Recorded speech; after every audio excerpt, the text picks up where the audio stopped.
नमस्कार साथियों, स्वागत है आप सभी का रितेश झा मैथ पर। कैसे हैं आप लोग?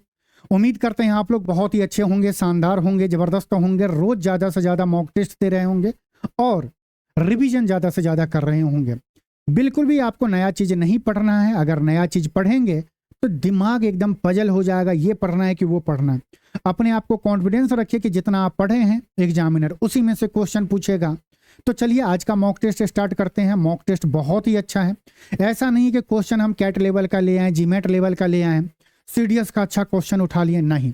आपके लेवल का क्वेश्चन है और आपको इसे सॉल्व करना है, एग्जाम पॉइंट ऑफ व्यू से सॉल्व करना है कि एग्जाम में आपका बस एक ही टारगेट होना चाहिए, कम समय में कम कैलकुलेशन में सही आंसर बताना है। और लास्ट में कमेंट में जरूर बताना कि आज के मॉक टेस्ट में आप सभी लोगों ने कितने क्वेश्चन का सही जवाब दिया है। तो चलिए अपना सेशन स्टार्ट करते हैं। क्योंकि हमेशा ध्यान रखो कि एग्जामिनर आपके मेथड का नंबर नहीं देगा। बस एग्जामिनर को चाहिए कि तुम किस मेथड से इस्तेमाल कर रहे हो हमें नहीं पता, हमें बस पता है कि तुम सही आंसर का टिक लगा रहे हो कि नहीं लगा रहे हो। तो उस सोच से आज क्वेश्चन करिए। 12 तारीख से आपका पेपर है, आज 10 तारीख। दिया गया इफ x बराबर 110, y बराबर 111 एंड z बराबर दिया है, then find the value of x cube plus y cube plus z cube minus 3xyz। हर स्टूडेंट को इसका फॉर्मूला पता होगा जो तैयारी कर रहा होगा कि हम कैसे निकालें x plus Y plus Z बट्टा 2 इंटू एक्स माइनस वाई का whole square plus Y minus Z का whole square plus Z minus X का होल स्क्वायर। वैल्यू रखेंगे, आंसर आ जाएगा। कुछ स्टूडेंट तेज निकलेगा, बोलेगा एक्स का वैल्यू रख लें, वाई का रख लें, जेड का रख दें, तुम फंस जाओगे। बेस्ट मेथड क्या है कि क्लास में बार बार बताए हैं, जब इस टाइप का दिया गया हो डाटा, इसको बढ़ते हुए या घटते हुए क्रम में लिख लो। फिर आप देखो कि y और x का डिफरेंस कितना है। आप बोलोगे 1 है। y और x का डिफरेंस क्या? 1 है। 111 में से 110 गया, 1 आया। यहाँ पे z और y का डिफरेंस क्या है? 1 है। मतलब ये क्या है? एपी में है। एपी क्या होता है? जहाँ पे कॉमन डिफरेंस इक्वल हो उसी को हम एपी बोलते हैं। बोलेंगे हाँ। जब एपी में है तो इसका डायरेक्ट फॉर्मूला क्या होता है? 9 इंटू मिडिल टर्म को m से डिनोट करेंगे इंटू डिफरेंस का स्क्वायर, जो कॉमन डिफरेंस हो रहा है। तभी एक स्टूडेंट बोला सर ये फॉर्मूला याद आ गया, फिर पूरा क्यों सॉल्व करना? आंसर वही सही होगा जो 9 से कटेगा। पहला ऑप्शन चेक करने गए तो 1 बच रहा है, मतलब ये 9 से नहीं कट रहा है। दूसरे ऑप्शन में 5 बच रहा है, नहीं कटेगा। तीसरे में 7 बच जा रहा है। ऑप्शन सी है जो 9 से कट रहा है। पूरा सॉल्व भी नहीं करना है, 2 ऑप्शन बचता तब सॉल्व करते हैं। वैसे आप इसे सॉल्व कैसे करोगे? 9 इंटू मिडिल टर्म, बढ़ते हुए क्रम में लिखो या घटते हुए क्रम में लिखो, 111 तो बीच में ही आएगा। 9 गुने 111 गुने डिफरेंस, कॉमन डिफरेंस कितना है? 1 है। 1 का स्क्वायर 1, ये क्या आ गया? 999। फिर भी ऑप्शन सी ही हमारा सही है। चलिए नेक्स्ट क्वेश्चन करते हैं। बताइए नेक्स्ट क्वेश्चन का आंसर क्या है? बिल्कुल कम से कम कैलकुलेशन करना है। दिया गया यदि चावल की कीमत में 24% की कमी होती है तो इससे आलोक 2500 रुपया में 10 किलोग्राम चावल अधिक खरीद पाता है। चावल की प्रति किलोग्राम घटी हुई दर क्या होगी? बहुत आसान क्वेश्चन है, ज्यादा नहीं लिखना है, एक लाइन में इसका आंसर आएगा। ये बताओ, आलोक दुकान पे गया 2500 रुपया लेके, अगर चावल का मूल्य नहीं कम हुआ रहता तो 2500 में जितना पिछले मंथ में चावल लेके आ रहा था उतना ही लेके आ जाता। लेकिन इस मंथ में क्या हुआ कि चावल का मूल्य कम हो गया, कितना? 24%। तो आलोक को पता नहीं था तो आलोक 2500 रुपया लेके गया। दुकानदार बोला 24% रेट कम हो गया है, जो पहले रेट था उससे 24% कम हो गया है रेट। आलोक बोला बहुत मजा है, जितना हम पहले चावल लेके जाते थे उतना ही आप दीजिए, बाकी पैसा आप हमें दे दीजिए। बोला ठीक है। 2500 का 24% उसको बच जाएगा। कैसे निकालेंगे? बोलेंगे आलोक के पास कितना रुपया बच जाएगा? 2500 का 24%।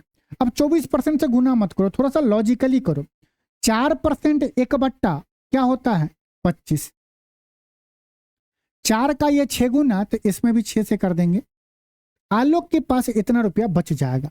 अब दुकानदार निकला तेज, बोलेगा देखो इस मंथ में इलेक्शन होने वाला है, इलेक्शन के बाद इस चावल का मूल्य बढ़ जाएगा, तो जितना रुपया तुम बचा के जा रहे हो वो रुपया में हम तुम्हें 10 केजी चावल अधिक देंगे, 10 केजी चावल अधिक देंगे। बोले ठीक है दे दो।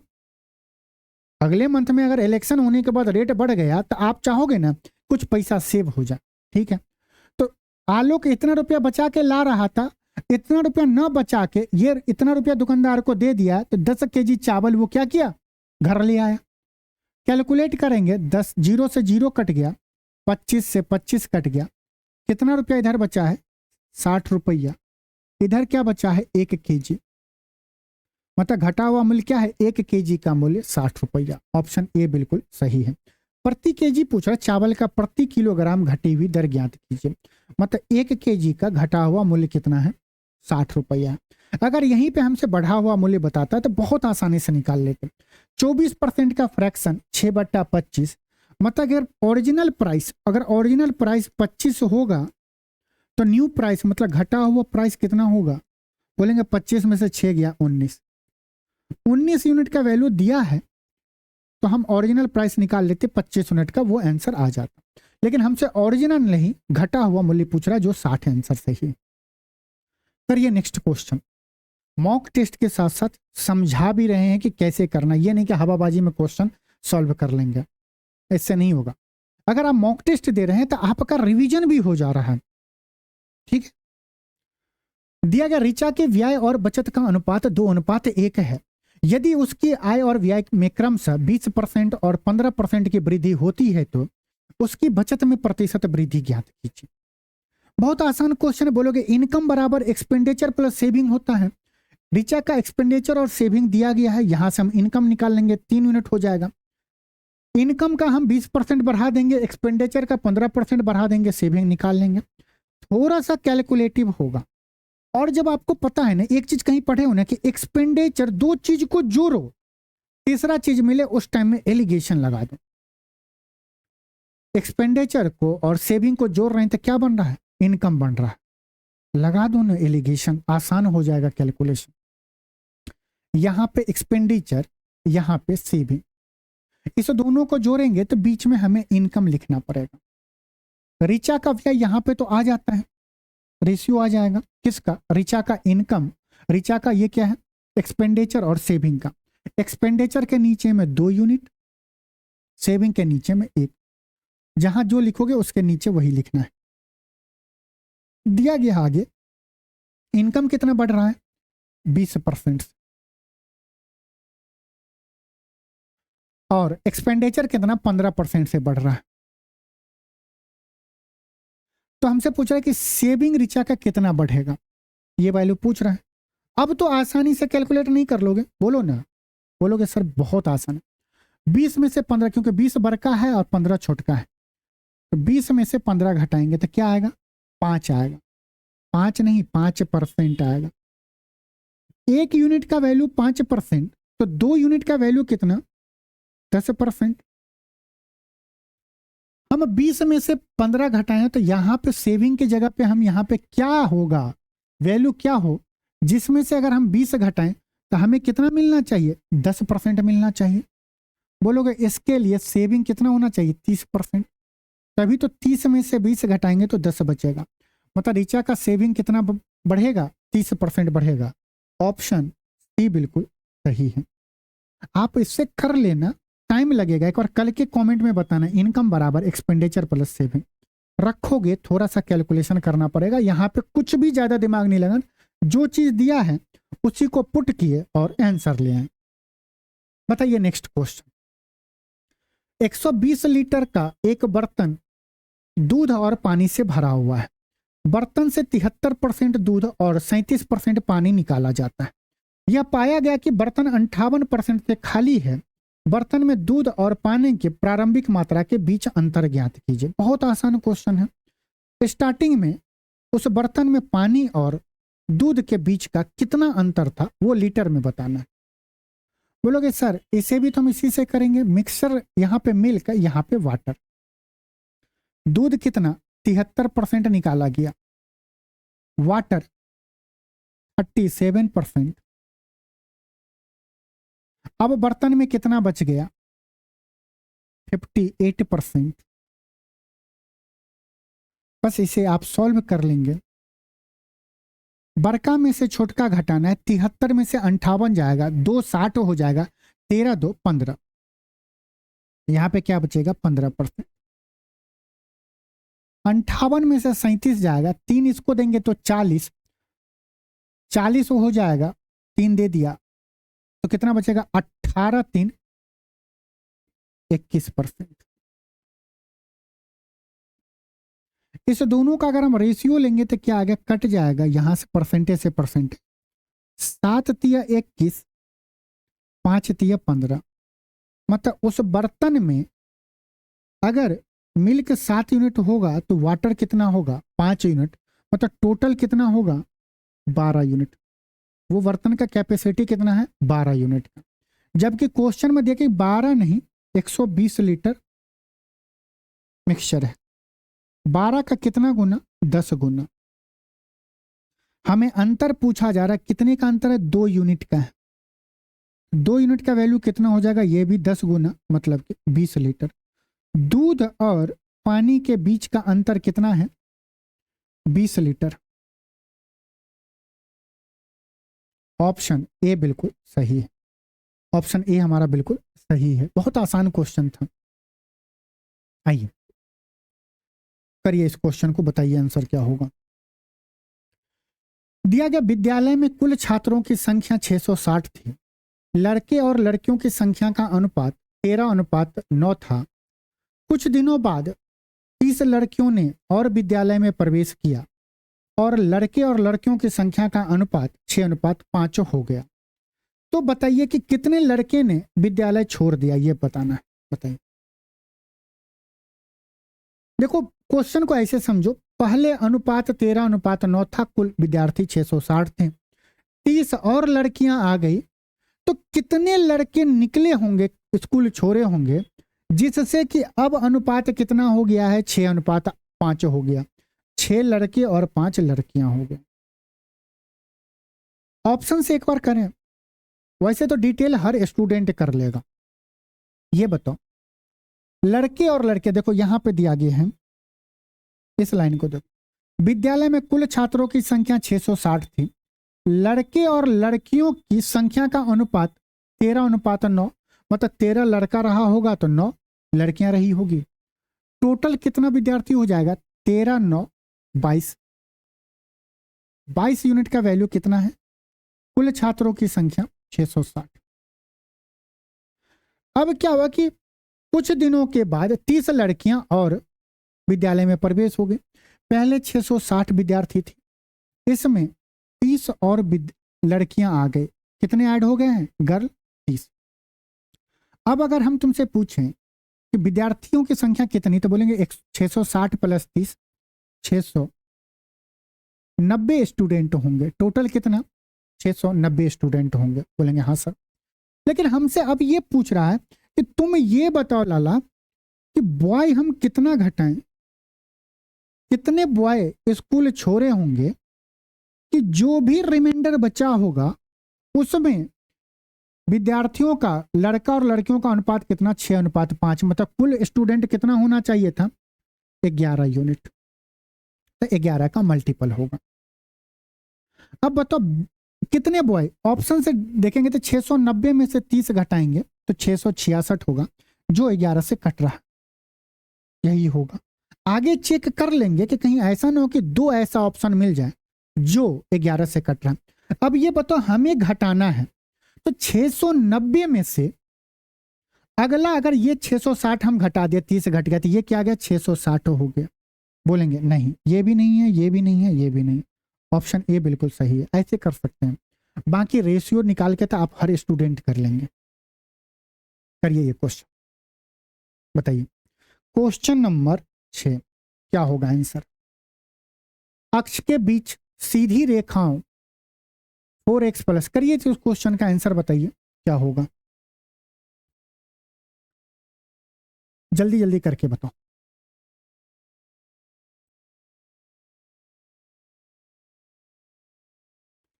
आइए थोड़ा सा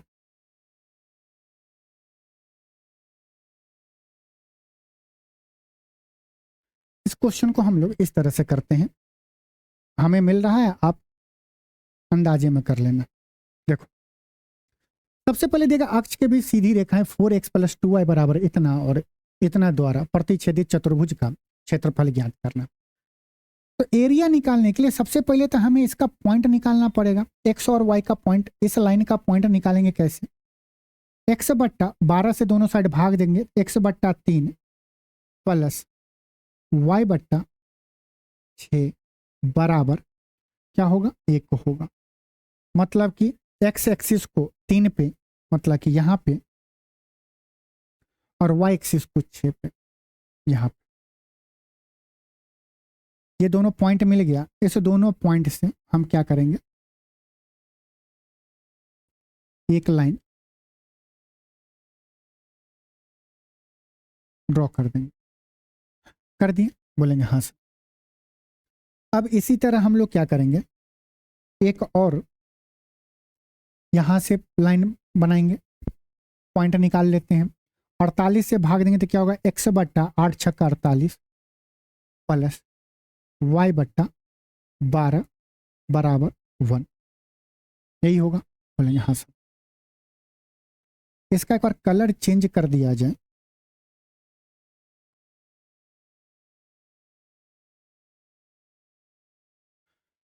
करो आप लोग भी एक बार करते रहो इस क्वेश्चन को।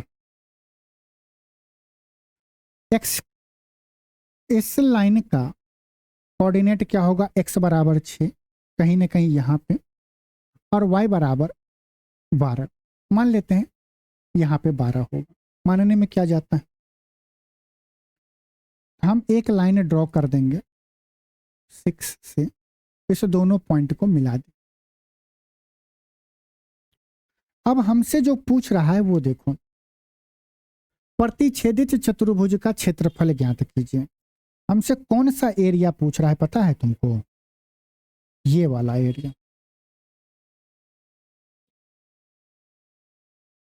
ये वाला एरिया पूछ रहा है हमसे। कैसे निकालेंगे इस एरिया को? बताओ बताओ जल्दी से, कैसे निकालें? अगर नाम दे दें इसको ए बी सी, इसको डी, इसको ई दे दें। हमें एरिया बताना है बी, या ऐसे एरिया हमें बताना है चतुर्भुज किसका? सी बी डी और ई का। ये क्या होगा?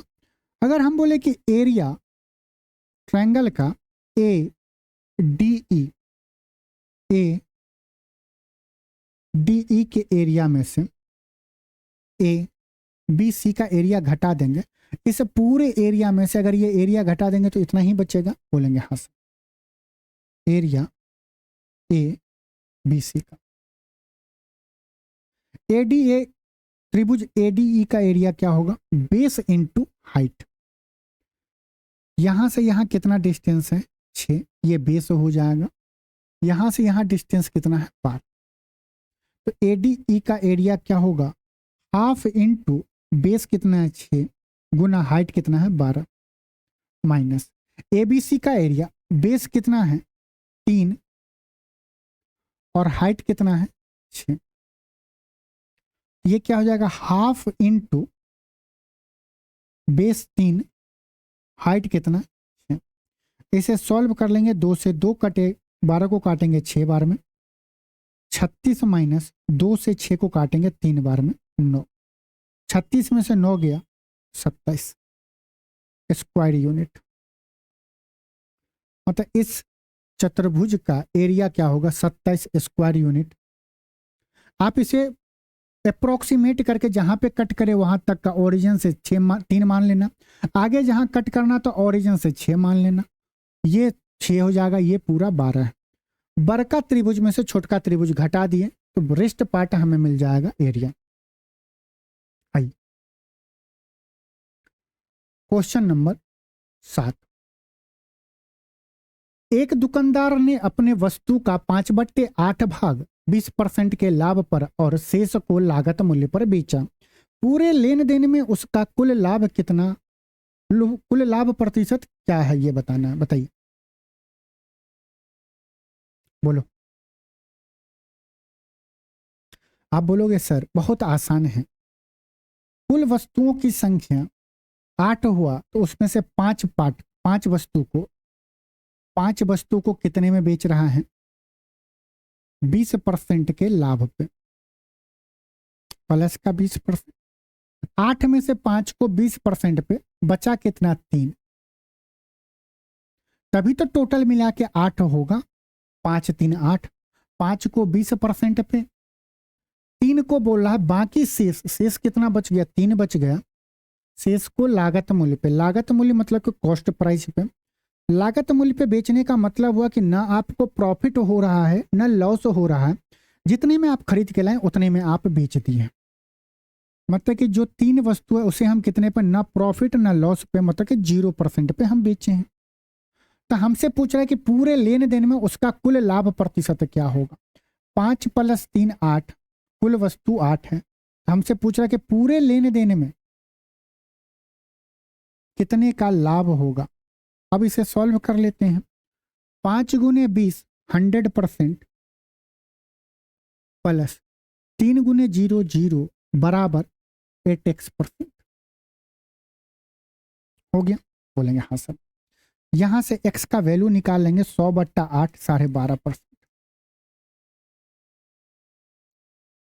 मतलब पूरे लेने देन में उसको कितने का लाभ हो रहा है? 12.5% का। बहुत आसान क्वेश्चन था ये, आप लोग क्लास में कितनी बार किए हो? करिए। दिया गया x बराबर 2 - इतना इतना, तो x³ + x³ - 6x² + 18x का वैल्यू बताना है। बताइए कैसे करेंगे? जब आपको ऐसा दे, ये फॉर्मेट दे और यहाँ पे आपको x³ - 6x² + 18x इस टाइप से लिखा रहे, कांस्टेंट पार्ट नहीं, तो यहाँ तक का जो आंसर है बहुत आसानी से वैसे सॉल्व करोगे। इधर ले जाएं क्यूब करें, बहुत दिक्कत होगा। इसके लिए आप डायरेक्ट फार्मूला इस्तेमाल करना, याद रखना AQ + BQ + CQ - 3ABC, ये फार्मूला। ABC क्या है? A ये है, B ये है, C क्या है? ये है। A का वैल्यू 2 है तो 2 का क्यूब 8 होगा, प्लस B का वैल्यू 2 ⁻ 1/3 है तो B³ कितना हो जाएगा? बोलोगे 2 हो जाएगा। C का वैल्यू 2 ⁻ 2/3 है तो C³ कितना हो जाएगा? बोलोगे 4 हो जाएगा, माइनस। लेकिन ये देखो B का वैल्यू क्या है? -2 ⁻ 1/3 है तो B³ क्या होगा? -2 होगा। B³ क्या होगा? -2 होगा। तो ये चीज ध्यान नहीं दिए हो बाबू। -2 -3 इंटू A का वैल्यू क्या है? 2। यहां पे B का वैल्यू क्या? -2 ⁻ 1/3। C का वैल्यू क्या? 2 ⁻ 1/3। तो minus into minus plus 2 ⁻ 1/3 into 2 ⁻ 2/3। Base अगर सेम हो तो पावर क्या होता है? जुड़ जाता है। इसे सॉल्व करेंगे तो क्या होगा? 8 4 12, 12 में से 2 गया 10, plus 3 into 2 into base same है तो पावर जुड़ जाएगा। 1/3 + 2/3 क्या होगा? 1 होगा, गुना 2। 2 दूना 4, 4 तिया 12, 10 + 12 22। ऑप्शन डी बिल्कुल सही है। अगर यहीं पे यहाँ पे कुछ कांस्टेंट पार्ट होता तो हम जो ये सॉल्व कर रहे हैं बस यहीं तक का सॉल्व कर रहे हैं। अगर कांस्टेंट पार्ट दे दे आपके एग्जाम में तो उतने पार्ट को, कांस्टेंट मतलब 18 दे दे, 5 दे दे, 10 दे दे, तो आप यहां तक सॉल्व करना इस फार्मूला से, उसमें उस वैल्यू को जोड़ देना तो आंसर आ जाएगा। ऑप्शन डी हमारा बिल्कुल सही है। क्या आप इस क्वेश्चन को अप्रोक्सीमेशन से नहीं कर सकते हैं? क्योंकि ऑप्शन अगर आप देखोगे तो बहुत दूर दूर है ना। तो एक बार अप्रोक्सीमेशन से हम लोग करके देखते हैं कि कैसे करें। बताइए कैसे सॉल्व किया जाए। मान लो वो फार्मूला आप भूल गए एग्जाम में, फिर कैसे करोगे? तो हम बता रहे कि अप्रोक्सीमेशन से आप बहुत आसानी से कर लोगे। ये बताओ -2 to the power -2 to the power 1/3, इसको हम क्या लिख सकते हैं? क्यूब रूट ऑफ 2 लिख सकते हैं, या इसे आप यहां पे लिखो x बराबर, इसी चीज को देखो, इस चीज को अगर हम लिखना चाहें तो क्या लिख सकते हैं? x बराबर 2 minus cube root of 2 plus 2 का स्क्वायर 4 का क्यूब रूट, यही है? बोलेंगे हाँ सर। क्या क्यूब रूट ऑफ 2 और क्यूब रूट ऑफ 4 वैल्यू पता है आपको? नहीं पता होगा। एक बात बताओ, आप सबको तो ये तो पता है ना, क्यूब रूट ऑफ 3 क्या होगा? थोड़ा सा तो याद होगा, 1.4 पता है। √3 से ये छोटा है, ये बड़ा है, तो ये लगभग कितना आएगा? अप्रोक्सीमेट, हम एग्जैक्ट नहीं बोल रहे हैं, कितना आएगा बोलोगे? ये 1.4 ही होता है ना। मान लो इसको बोले 1.2 अप्रोक्सीमेट, या 1.3 बोल दो, ये कितना आएगा? 1.5 आएगा। 3 से बड़ा है, 3 से छोटा है तो हम एक उधर घटाएं तो इधर कर देते हैं, बोलेंगे 1.3, इसी के लगभग में आएगा। जब इस दोनों को हम सॉल्व कर रहे हैं, जब हम इसको सॉल्व करेंगे तो क्या आएगा? ये -1.3, ये क्या है? +1.5। सॉल्व करेंगे तो क्या आएगा?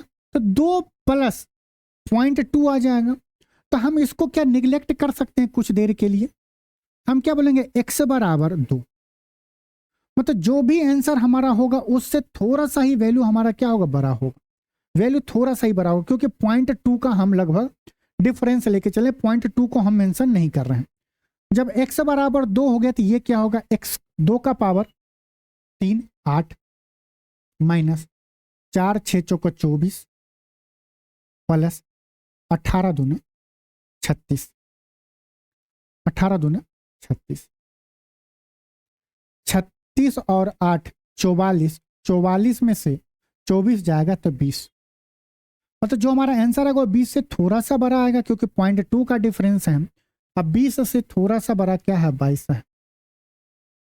ये ज्यादा बड़ा है, ये और ज्यादा बड़ा, ये बहुत ही बड़ा है। आप इस तरह से एक बार करके देखना, अप्रोक्सीमेशन से आप कर सकते हो। आइए करिए नेक्स्ट क्वेश्चन, बताइए क्या होगा?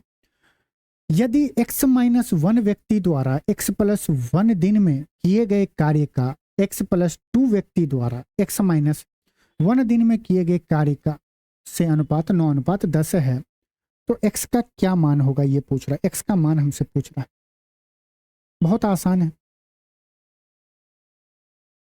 Man into days. आप देखोगे अगर चालाक स्टूडेंट होगा तो x- इससे काट दोगे, बचेगा क्या ऊपर में? x+1, लेकिन हम लिख देते हैं यहाँ पे x-1 बट्टा x+2 इंटू x-1 बराबर रेशियो क्या दिया गया? 9:10।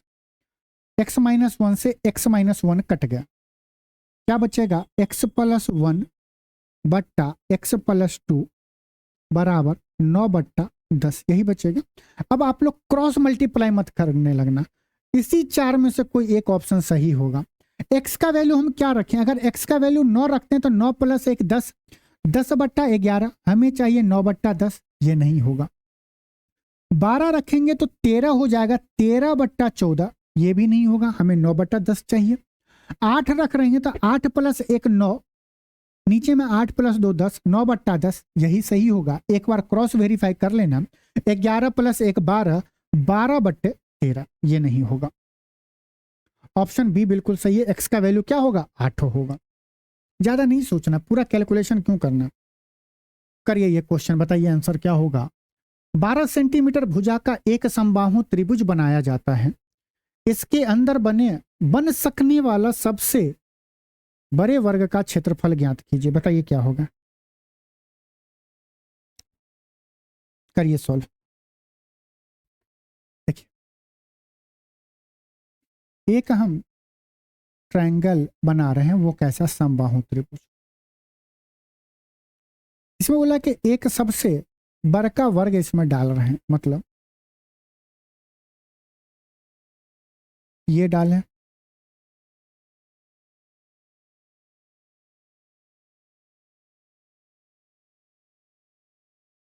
एक वर्ग इसमें बना लेते हैं।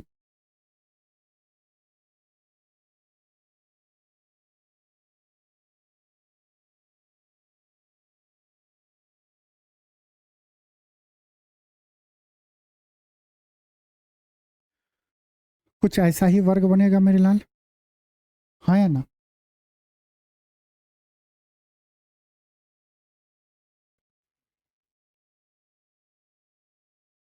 हमें इसका एरिया बताना है।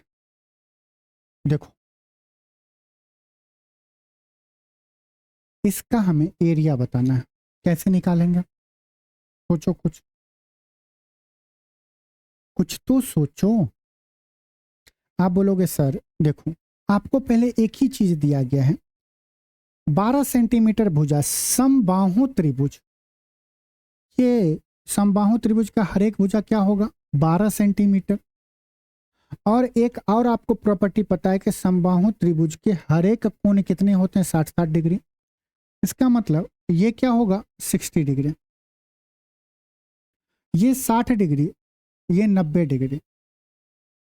एक समकोण त्रिभुज बन रहा है, ये 60 डिग्री, ये 90 डिग्री। 60 डिग्री के सामने की भुजा कितना होगा? √3। और ये क्या होगा? 1 होगा। यहां से यहां तक का डिस्टेंस 1 होगा। इसी तरह ये भी कोण 60 डिग्री, ये 90 डिग्री, तो ये कितना होगा? √3। ये क्या होगा? 1 होगा। होगा बोलेंगे हाँ से। अगर ये स्क्वायर है तो √3, ये √3, ये तो ये भी √3,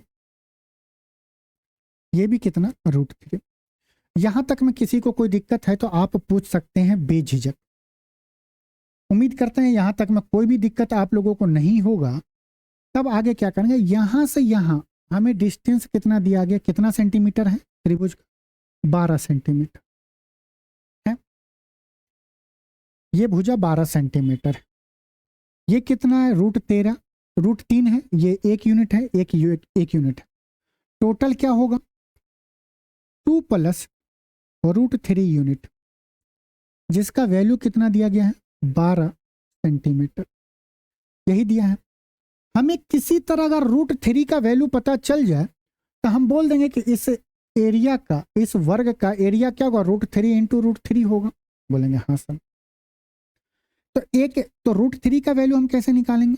बोलेंगे √3 बराबर 12/2 + √3 × √3। √3 का वैल्यू यही आएगा। बोलेंगे हाँ सर।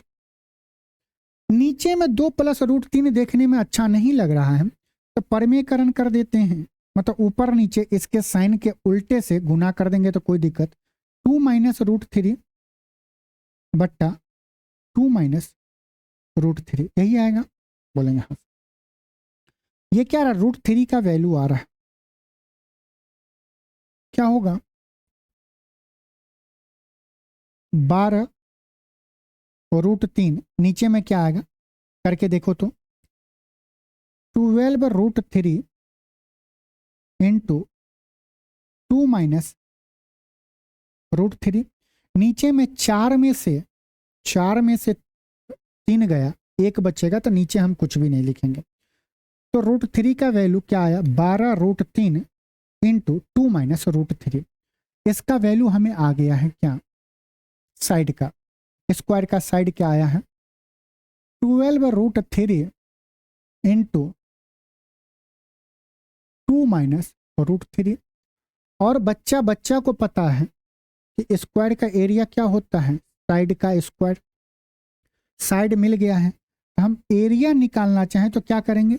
बोलेंगे 12 √3 × 2 - √3 का स्क्वायर, साइड का स्क्वायर, हाँ या ना? बोलेंगे हाँ। क्या होगा? 12 का स्क्वायर 144, 144, √3 का स्क्वायर 3, इसका स्क्वायर खोलेंगे तो क्या होगा? 2 का स्क्वायर 4 प्लस √3 का स्क्वायर 3 - 2 दूना 4 √3। आप जैसे ही यहां तक पहुंचोगे तो देखोगे बीच में माइनस है, 4 3 7 हो जाएगा, 7 माइनस 4√3। मतलब कि हमारा जो रूट वाला आंसर आएगा √3 वाला वो माइनस के साथ होगा। यहाँ पे माइनस है, यहाँ पे माइनस है, यहाँ पे प्लस के साथ √3 है, ये नहीं होगा, ये नहीं होगा, या बीच में प्लस नहीं होना चाहिए, माइनस होना चाहिए। अब इसे अगर सॉल्व करेंगे तो ये क्या होगा, 144 इंटू 4 3 7 7 दिया 21 माइनस 144 इंटू 4 दिया 12 √3। अब नेता सब मत बनने लगना कि पूरा सॉल्व करना तब कॉन्फिडेंस लेवल हाई करना। जब यहां पे रूट वाला नहीं है, जब इसको गुना करेंगे तो 4 दूनी 8, जो भी आंसर आएगा 4 गुने 1 4 होगा, और यहां पे जब गुना करेंगे तो 4 दूनी 8 √3 होगा।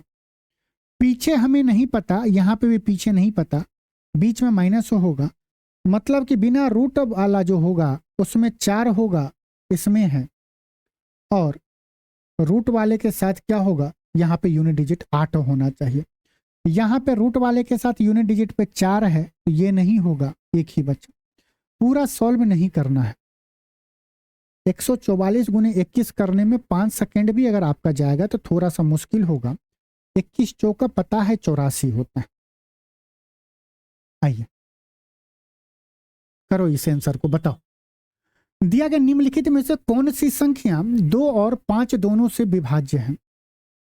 अब जो बिल्कुल तेज स्टूडेंट होगा, कॉन्फिडेंस उसका हाई होगा, वो ऐसे चेक करेगा 2 और 5 दोनों से, तो 2 से पहले चेक कर लेते हैं। ई नहीं कट रहा है, ठीक, ई कट रहा है, इहो कट रहा है, इहो, 3 गो ऑप्शन कट रहा है। फिर 5 से चेक करेगा, फिर कुछ और तेज स्टूडेंट निकलेगा, बोलेगा 5 से पहले चेक कर लेते हैं, फिर 2 से चेक करेंगे। अरे मेरे लाल, ये संख्या 2 और 5 दोनों से विभाज्य होना चाहिए, और इस दोनों के गुणनफल मतलब 10 से भी होना चाहिए। 10 गुने 5 इससे भी कटना चाहिए, और 10 से कटने का क्या है, लास्ट का यूनिट 0 होना चाहिए। एक ही ऑप्शन में मौखिक लगा के आ जाएंगे। क्यों 2 से चेक करे, 5 से चेक करे, आसान नंबर था। बताइए, करिए। 6 मीटर ऊंची एक मीनार के आधार से x मीटर और x + 5 मीटर की दूरी पर स्थित 2 बिंदुओं A और B से मीनार के शीर्ष के उन्नयन कोण पूरक हैं, तो x का मान क्या होगा, बताइए। देखो एक बार करने का कोशिश करो, हम तब तक डायग्राम आपको समझाने की कोशिश कर रहे हैं।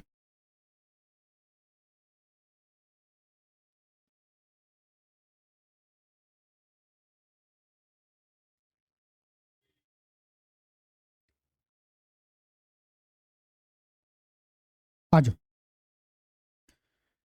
देखो मान लो दिया गया एक मीनार का हाइट h दिया हूं, और मीनार के बॉटम से, नीचे से इस पॉइंट को मान लो A दे दें, जिसका डिस्टेंस आपको x दे दें।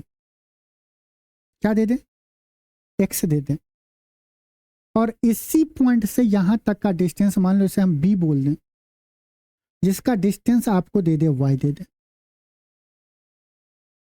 और कंडीशन ये दिया रहे कि ये जो दोनों कोण है ये क्या है, कंप्लीमेंट्री है, मतलब कि अगर ये थीटा होगा तो ये क्या हो जाएगा, 90 माइनस थीटा, 90 माइनस थीटा होगा, ऐसा क्वेश्चन में दिया रहेगा। तब आप h x y के बीच का रिलेशन डायरेक्ट निकालोगे, h² हाइट का स्क्वायर बराबर x इंटू वाई, h² बराबर x इंटू वाई। कोई 2 चीज देगा और तीसरा चीज आपसे पूछ लेगा। देखो यहां से यहां का दिया गया डिस्टेंस x मीटर, और यहां से यहां पूरा डिस्टेंस y बराबर कितना है, x + 5। h हाइट कितना है, 6 है, तो 6 का स्क्वायर 36 बराबर x इंटू x + 5। ये बहुत सारे स्टूडेंट को याद होना चाहिए टिल आपके एग्जाम तक का। तो बहुत आसानी से आप कर लेंगे। अब कॉन्फिडेंस लेवल हाई बोलेगा, इसको क्वाड्रेटिक इक्वेशन बना लेते हैं। क्वाड्रेटिक इक्वेशन बनाने के बाद एक्स का वैल्यू निकाल लेंगे। अरे मेरे लाल, आंसर को पुट करके देखो ना ऑप्शन को, आंसर आ जाएगा LHS बराबर RHS। हमें 36 चाहिए, एक्स के जगह पर अगर 4 रखते हैं तो 4 4 + 5 क्या होगा 9, 9 चौका 36, ये हो सकता है। और कोई ऑप्शन नहीं। 5 रखेंगे तो 5 गुने 10 50 हो जाएगा। 9 रखेंगे तो 9 5 14, 14 गुने 9। 6 रखेंगे तो 6 5 11, ये भी नहीं होगा, एक ही ऑप्शन होगा। ऑप्शन रखो और जो सेटिस्फाई करेगा वही होगा। 4 रखें तो 36 बराबर 36। करिए, करो, बताओ आंसर क्या है। स्थान A और B राजमार्ग पर 20 किलोमीटर दूर है। एक कार A से और दूसरी कार B से एक ही समय में पर शुरू होती है। यदि कारें अलग अलग गति से एक ही दिशा में चलती है तो वे 1 घंटे में मिलती है। यदि वे एक दूसरे की ओर बढ़े तो वे 12 मिनट में मिल लें। तब दोनों कारों की गति क्या है बताना है। बताइए, बोलो कैसे करोगे। 51 49 100 52 48 100। देखो बहुत आसान तरीका, आपको एग्जाम में बहुत अच्छे से पढ़ना है लाइन को, थोड़ा ऑप्शन पे भी ध्यान देना है, फिर सॉल्व करना स्टार्ट करना है। देखो जब हम सबको जोड़े हैं तो हर एक ऑप्शन 100 आ रहा है और डिफरेंस अलग अलग आ रहा है। यहाँ पे डिफरेंस कितने का है, 2 का है। यहाँ पे डिफरेंस 4 का है, यहाँ पे 15 का है, यहाँ पे 20 का है। मतलब ये कंफर्म होगा कि हमें जो ये वाला लाइन है, गौर से देखो, अगर हम ऑप्शन के सहारे जाएं तो हमें इस वाले लाइन से कोई मतलब नहीं निकलेगा। तो 1 घंटे में मिलती है। यदि वे एक दूसरे की ओर बढ़े तो 12 मिनट में मिले। हमें ये वाले लाइन से कोई मतलब नहीं है। हमें अगर ये वाला लाइन का माहौल बन गया, कौन से लाइन का, ये वाले लाइन का अगर हम इक्वेशन बना लें, यदि कारें अलग अलग गति से एक ही दिशा में चलती है तो 1 घंटे में मिलती है। बस हमें अगर ये इक्वेशन निकाल लिया तो हम ऑप्शन के मदद से टिक लगा लेंगे। कैसे करेंगे, मान लेते हैं कि दोनों कार का स्पीड S1 और S2 है। अगर वो सेम डायरेक्शन में जा रहे तो स्पीड क्या होगा, डिफरेंस होगा S1 - S2। ये मान के कि पहले कार का स्पीड ग्रेटर देन दूसरे कार का स्पीड। डिस्टेंस कितना है, 20 किलोमीटर। कितने, 1 घंटा में डिवाइडेड बाय 1 आवर। दोनों के स्पीड का डिफरेंस क्या होगा, 20 किलोमीटर पर आवर। मतलब हमारा वो ऑप्शन सही होगा जिसके स्पीड, दोनों कार के स्पीड का डिफरेंस क्या आना चाहिए, 20 आना चाहिए। इसका कितना आ रहा है, 2 आ रहा है, ये नहीं होगा। इसका 4 आ रहा है, इसका कितना आ रहा है, 10 आ रहा है, इसका कितना आ रहा है, 20 आ रहा है। ये आप मौखिक कर सकते थे, यकीन मानो। आइए करिए क्वेश्चन नंबर 14। एक काम का 25% भाग 15 दिन में पूरा कर सकता है। उसने 15 दिनों तक काम किया और फिर शेष काम को अकेले बी ने 30 दिनों में पूरा किया। ए और बी एक साथ मिलकर काम करते हुए उस काम का 50% कितने दिन में करेंगे, बताइए। देखो दिया गया है ए एक काम का 25% भाग 15 दिन में पूरा कर सकता है। उसने 15 दिन तक काम किया, मतलब 15 दिन में कितना ए किया होगा, 25%। यहां देखो ए 25% काम कितने दिनों में कर रहा है, 15 दिनों में। बहुत अच्छा मेथड बता रहे हैं, मजा आ जाएगा। 20 बाकी काम, अगर ए 25% काम करके छोड़ दिया, अगर टोटल काम 100% होगा तो बी के हिस्से में कितना काम बचेगा, 75%, जिसे बी कितने दिनों में कंप्लीट करेगा, 30 दिनों में। बी कितने दिनों में कंप्लीट करेगा, 30 दिनों में। तो बोला ए और बी एक साथ मिलकर काम करते हुए उस काम को 50%, उस काम का 50% कितने दिनों में करेगा। हमें तब बताने के टोटल काम का 50% ए और बी मिलके कितने दिनों में करेगा। आप इफिशियंसी निकालो तो एक बार क्या होगा, ए बी, इसका इफिशियंसी क्या होगा। इफिशियंसी कब निकालते हैं, अगर काम सेम कर ले तो टाइम निकाल के टाइम का उल्टा हम क्या बोलेंगे, इफिशियंसी। और अगर हम टाइम को सेम कर दें तो वर्क से हम इफिशियंसी निकाल सकते हैं।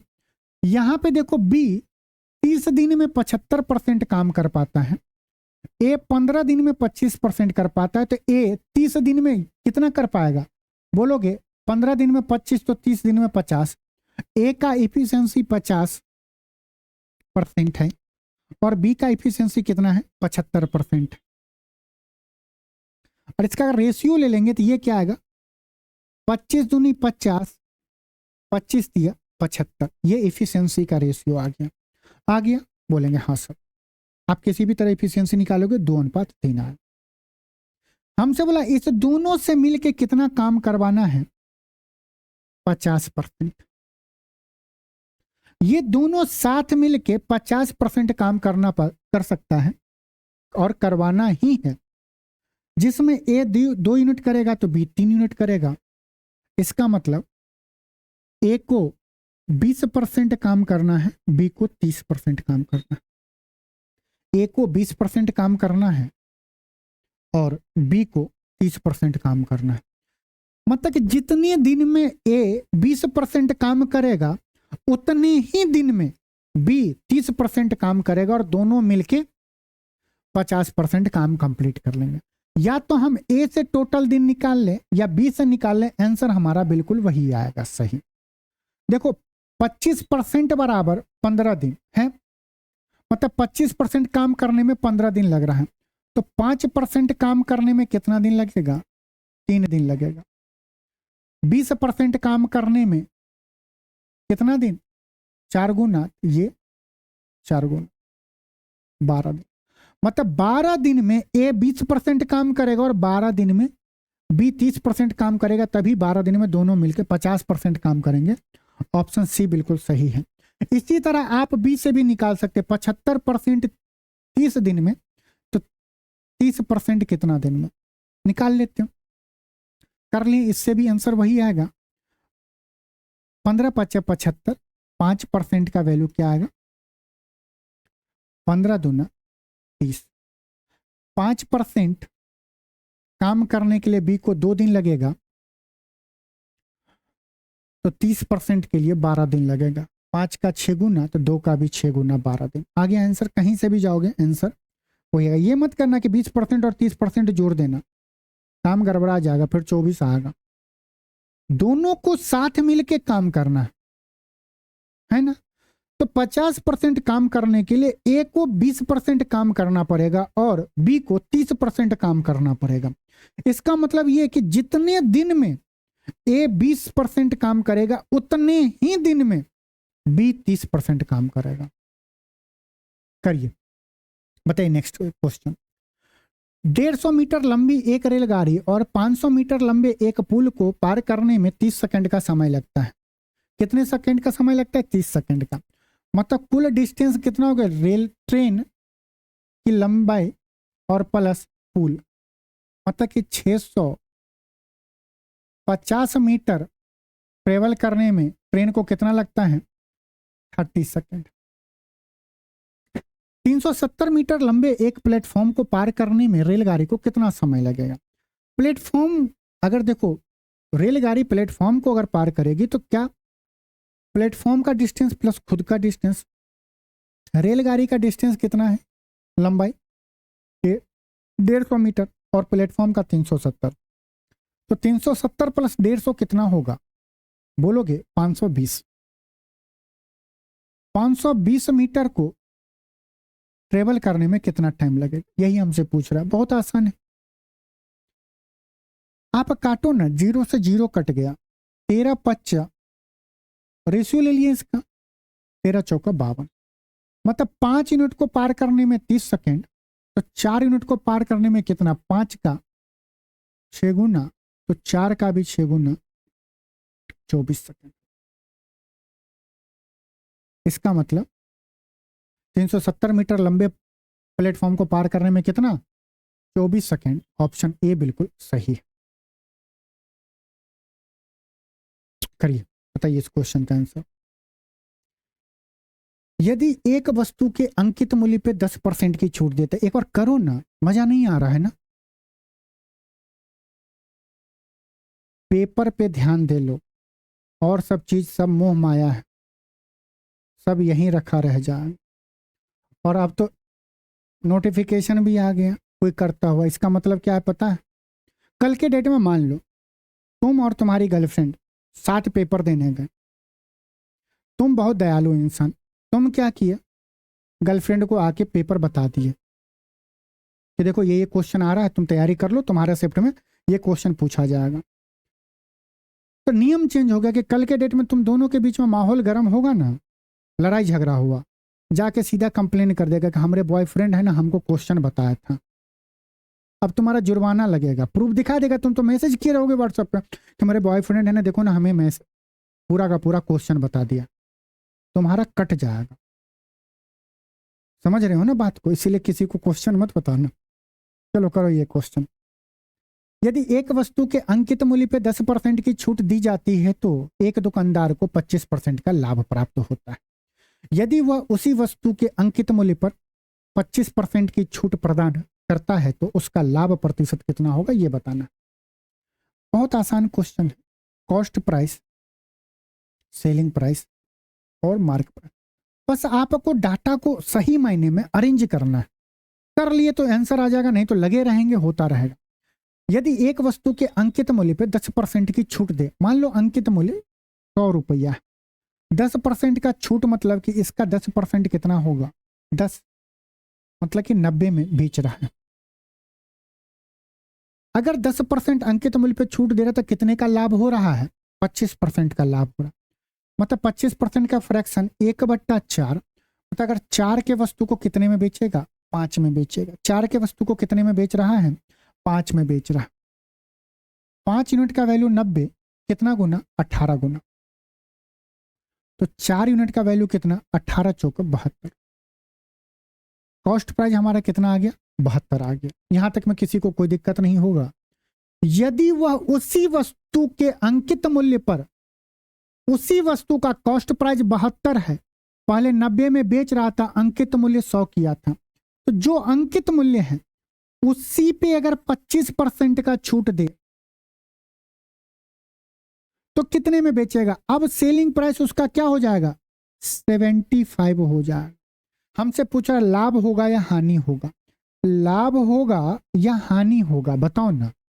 72 की चीज को अब 75 में बेच रहा है, मतलब कि प्रॉफिट होगा, लॉस का कोई रोल काल नहीं। कितने का लाभ हो रहा है, 3 का लाभ हो रहा है, किस पे, 72 पे। परसेंटेज बताने के लिए 100% से गुना करो ना। 25 चौका 72, 25 चौका 100, और इसको काटेंगे कितनी बार में, 18 चौका 72, यही होगा। 3 से 18 को काटेंगे, छतरी 18, 25/6, 4 सही 1/6 परसेंटेज का प्रॉफिट होगा। ऑप्शन सी बिल्कुल सही है।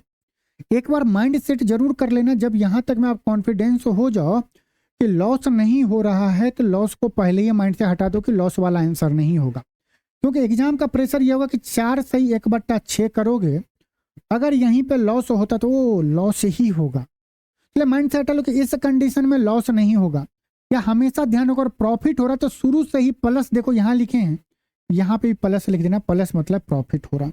ध्यान देना मेरे लाल। बताओ, करिए इस क्वेश्चन को, बताइए क्या होगा आंसर, जल्दी जल्दी।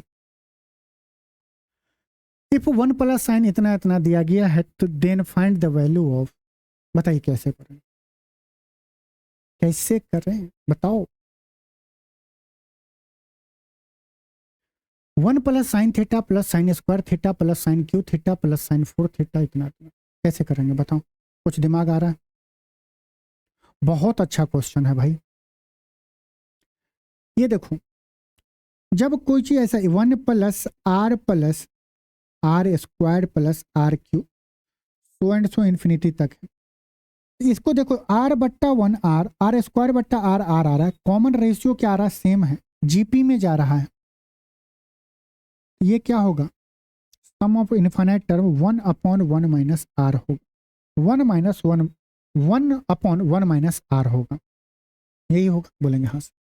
यहाँ देखो, सेकेंड टर्म बट्टा first term sine theta, this बट्टा दिस साइन स्क्वायर थीटा बट्टा साइन थीटा क्या आ रहा है? Sine theta. मतलब कि आर के जगह पे क्या आ रहा है? Sine theta. और ये इनफाइनाइट है, हम बोल सकते हैं 1/1 - साइन थीटा बराबर 4 + 2√3 होगा। अगर हम पलट दे तो क्या आएगा? 1 - साइन थीटा बराबर 1/4 - 2√3, ऊपर नीचे 4 - 2√3 प्लस होगा ना, ये प्लस है, ऊपर नीचे माइनस से कर देंगे 4 - 2√। इसे सॉल्व करेंगे तो नीचे क्या होगा? 4 × 4 = 16, 2 दूना 4, 4 × 3 = 12, 16 में से 12 गया तो नीचे में क्या बचेगा? 4, ऊपर में 4 - 2√3। इसे सॉल्व करेंगे तो क्या होगा? 1 - 1/2√3। ये क्या है? 1 - साइन थीटा। तो साइन थीटा बराबर क्या हो जाएगा? 1 से 1 कट गया, माइनस से माइनस कट गया, √3/2। साइन थीटा बराबर √3/2, तो थीटा क्या होगा? 60 डिग्री। थीटा क्या होगा? 60 डिग्री। जैसे हमें थीटा का वैल्यू पता चल गया, तब तो हम बहुत आसानी से कर लेंगे। tan स्क्वायर थीटा, tan 60 का वैल्यू √3, √3 का स्क्वायर प्लस 4 × साइन 60 डिग्री √3/2, √3/2 का स्क्वायर 3/4, 4 से 4 कट गया, 3 का स्क्वायर 3 + 3 6। ऑप्शन सी बिल्कुल सही है। ये बहुत इंपॉर्टेंट है।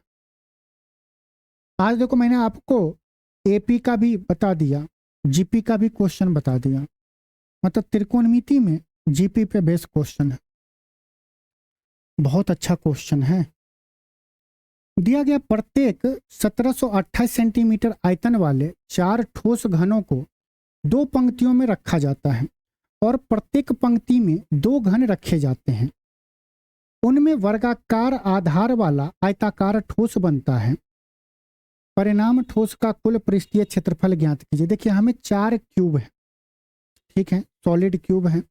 उस 4 सॉलिड क्यूब को हमें इस तरह अरेंज करना, एक सॉलिड क्यूब यहाँ रखें, एक क्यूब यहाँ रखें, इसके ऊपर में एक यहाँ एक यहाँ, ऐसे रख दें। हमसे पूछ रहा है कि इससे बना जो ठोस आयताकार बन रहा है वो तो क्यूबाइड बनेगा, और उसका हमें क्या पूछ रहा है? Total surface area. Total surface area निकालने के लिए आपको लेंथ, विड्थ और हाइट तीनों चीज पता होना चाहिए। न्यूमेरिकल डाटा के नाम पे बस हमें ये वॉल्यूम दिया है, तब कैसे निकालेंगे बताइए? कैसे LBH निकालें? बोलो। देखो, एक सीधा हम लोग डायग्राम बना लेते हैं कि कैसे रखा होगा।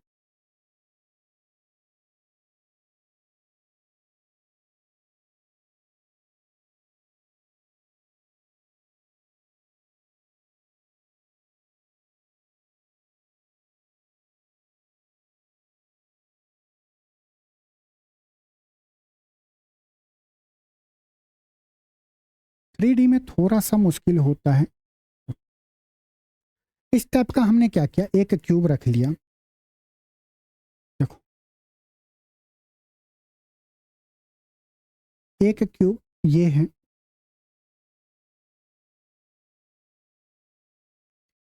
इसके जस्ट पीछे एक क्यूब ये है,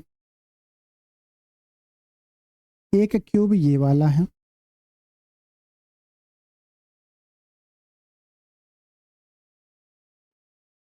और एक क्यूब ये है।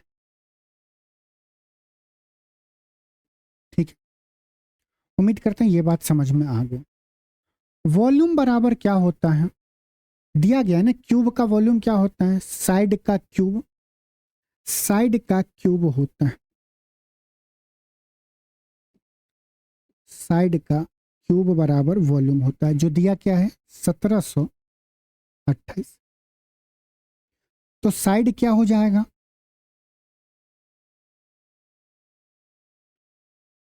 साइड क्या होगा, देखो 10 का स्क्वायर 1000 होता है, 20 का स्क्वायर 8000, मतलब 10 1000 से बड़ा और 8000 से छोटा होगा। यूनिट डिजिट पे 8 है, तो 10 और 20 के बीच में कौन सा ऐसा संख्या है जिसका क्यूब करने पे यूनिट डिजिट पे 8 देगा, तो बोलोगे वो तो 2 ही है, 2 का क्यूब करेंगे तो 8, और 10 और 20 के बीच में यूनिट डिजिट पे 2 एक ही कंडीशन में आएगा जब 12 होगा, तो साइड कितना हो गया 12 हो गया। वैसे 12 का क्यूब बहुत सारे स्टूडेंट को पता है, ठीक है, जिनको नहीं पता है वो प्रेशर में आपको थोड़ा सा दिक्कत होगा। तो एक ये क्यूब है, इसका एल ये हो जाएगा 12, दूसरा क्यूब ये है, ये 12 हो गया, ये साइड 12 और ये साइड 12 और ये हाइट 12। अब अगर आप गौर से देखोगे तो आप बोलोगे ये जो आयताकार बनना उसका लेंथ कितना हो जाएगा, 12 + 12 24, चौड़ाई 24 और ऊंचाई 12 होगा। अब हम इस डायग्राम का, इस आयताकार ठोस का जो बन रहा है, इसका हम टोटल सरफेस एरिया निकाल लेंगे।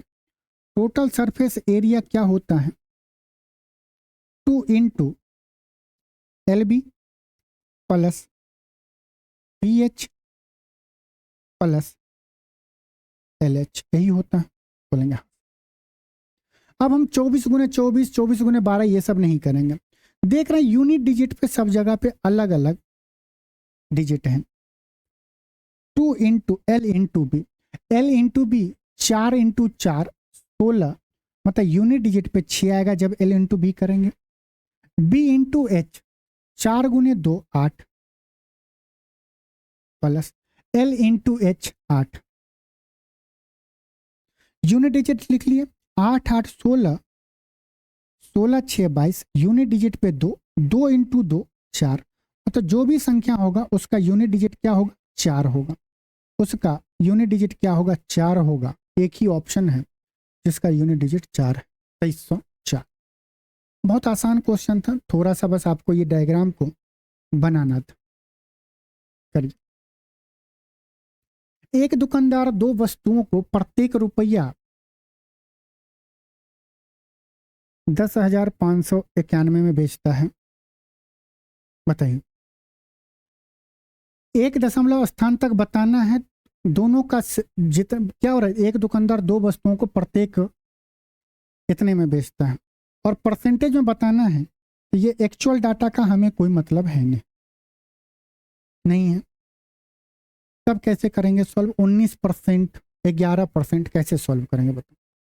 बहुत सारे स्टूडेंट बोलेगा सर हमें पता है लॉस या प्रॉफिट परसेंटेज हम बहुत आसानी से निकाल लेते हैं, फार्मूला बताया था आपने, 100 × x + y + 2xy बट्टा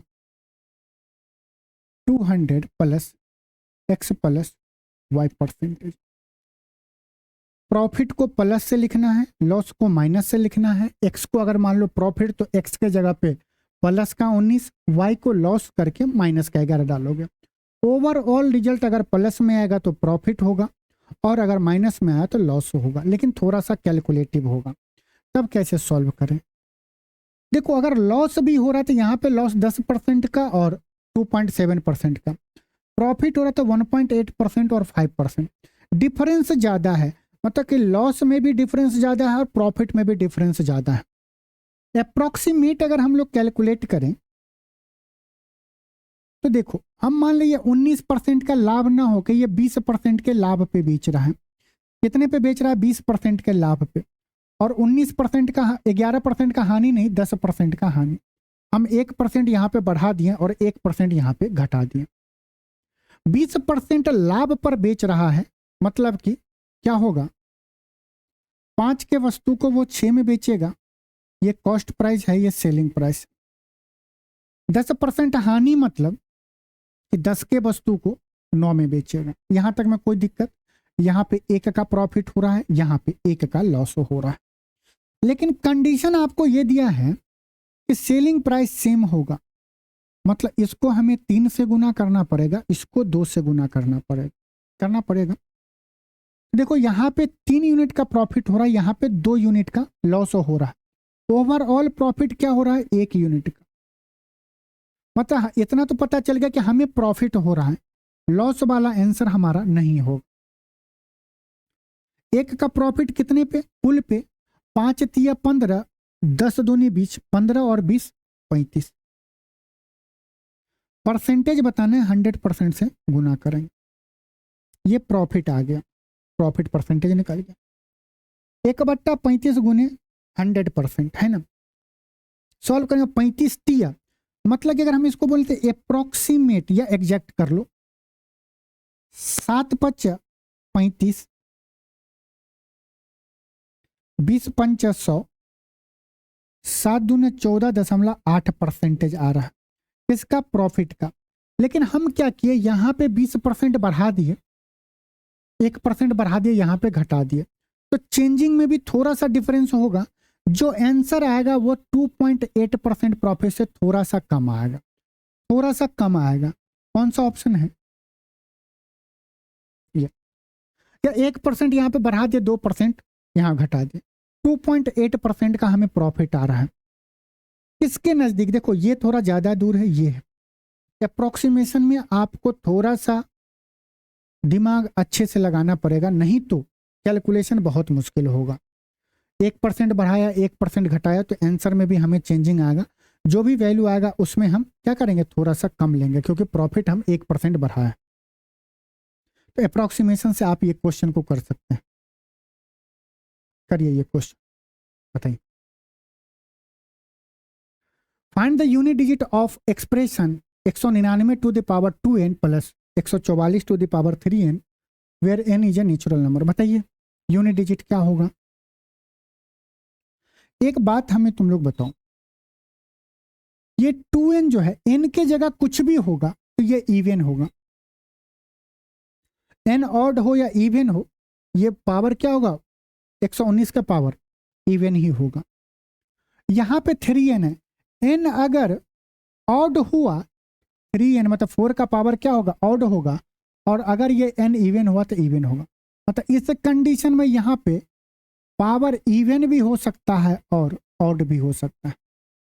मानते हो कि नहीं मानते हो। हमें तो यूनिट डिजिट बताना था, पीछे का नंबर से कोई मतलब नहीं है, इससे भी कोई मतलब नहीं है। 4 टू द पावर, ये 9 है ना, 9 to the power even plus 4 to the power even और ऑड भी हो सकता है, हाँ या ना, बोलेंगे हाँ। 9 टू द पावर इवन होगा तब क्या आएगा, जैसे 9 का स्क्वायर 81, यूनिट डिजिट हमेशा 1 आएगा। प्लस अगर 4 का पावर इवन हुआ, मतलब 4 का स्क्वायर 16, यूनिट डिजिट 6 होगा। या अगर 4 का पावर ऑड होगा, मतलब 4 का पावर 1 कर लो, 1 ऑड है, क्या होगा 4, मतलब यूनिट डिजिट 4 होगा। मतलब जब हम इस पूरे एक्सप्रेशन को सॉल्व करेंगे तो यूनिट डिजिट पे क्या आएगा, 1 + 6 7, या 1 + 4 5। मतलब यूनिट डिजिट पे या तो 7 आएगा, नहीं तो 5 आएगा। ऑप्शन डी बिल्कुल सही है। ओनली इसलिए नहीं होगा क्योंकि यहां पे इवन भी हो सकता है और ऑड भी हो सकता है, वो n पे डिपेंड करेगा। नेचुरल नंबर है ना। करिए बताइए इस क्वेश्चन का जवाब क्या होगा, बताओ। सिंप्लीफाई द वैल्यू 2 + ये बहुत आसान क्वेश्चन है। 1/5 हम ऐसे लिखते हैं, 1 5, नीचे से ऊपर की तरफ जाएंगे, 2 3 1 2। देखो इसके नीचे में लिखने के लिए 2 × 5 10, इसके पिछले वाले टर्म से जोड़ देंगे तो 10 + 1 11। 3 के नीचे लिखने के लिए 11 गुने 3 33, 33 और 5 38। 1 के नीचे लिखो 38 गुने 1 38, 38 प्लस 11 49। 2 के नीचे 49 गुने 2 98, 98 प्लस 38 क्या होगा 136। सॉल्व कर लिया। अब सबसे लास्ट जो आएगा संख्या उसको ऊपर लिखो 136 बट्टा उससे जस्ट पहले वाले को नीचे 49। 136 बट्टा 49 ऑप्शन ए बिल्कुल सही। नेक्स्ट क्वेश्चन करिए। बताओ, एक आयत का परिमाप 70 सेंटीमीटर है और इसका विकर्ण 25 सेंटीमीटर है। आयत का क्षेत्रफल ज्ञात कीजिए। बताइए। मान लो एक आयत हम बना लिए और हमें दिया क्या हुआ है, इसका डायगोनल दे दिया गया है कितना 25 सेंटीमीटर और पेरीमीटर 70 सेंटीमीटर दिया है। ये 90 डिग्री होगा, ये हाइपोटेनस है। ये दोनों साइड अगर आपको ट्रिपलेट पता हो 3 4 5 आपको ट्रिपलेट बेसिक है पता है। 5 का ये कितना गुना है 5 गुना 25, तो 4 का 5 गुना क्या होगा 20, 3 का 5 गुना 15, ये साइड 20 ये साइड 15, तो ये भी 20 हो जाएगा ये भी 15 हो जाएगा। अब हम क्रॉस वेरीफाई करेंगे कि क्या परिमाप 70 आ रहा है। 30 दूना 40, 15 दूना 30, 70। हाँ बिल्कुल सेटिस्फाई हो रहा है, कोई फार्मूला नहीं लगाएंगे। अगर इस पर नहीं होता तो फिर हम अगर परिमाप सेटिस्फाई नहीं होता फिर हम दूसरा ट्रिपलेट ढूंढ लेते हैं, है ना। 7 24 25, फिर इसी से मिल गया बेसिक वाला। तो एरिया क्या होगा L इंटू बी 20 गुने 15 300 सेंटीमीटर स्क्वायर। मौखिक कर सकते थे। आइए करिए, बताइए।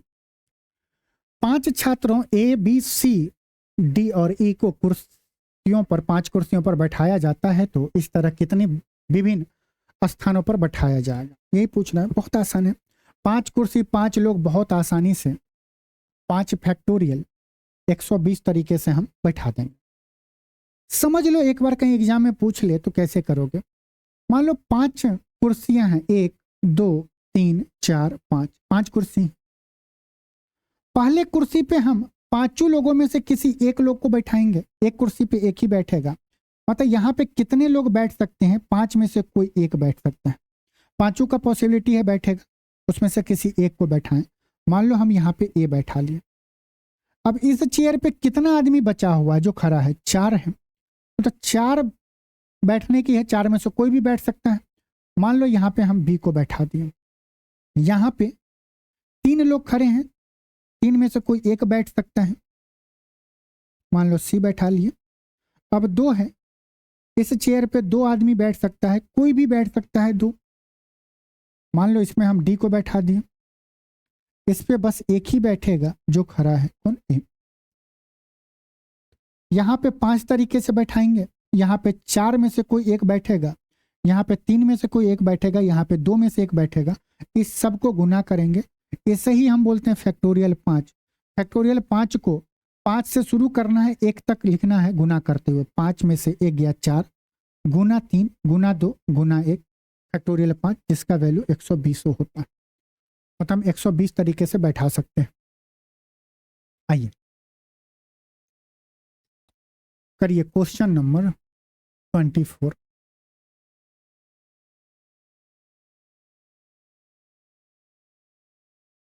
क्वेश्चन नंबर 25, क्वेश्चन नंबर 24 करिए, बताइए।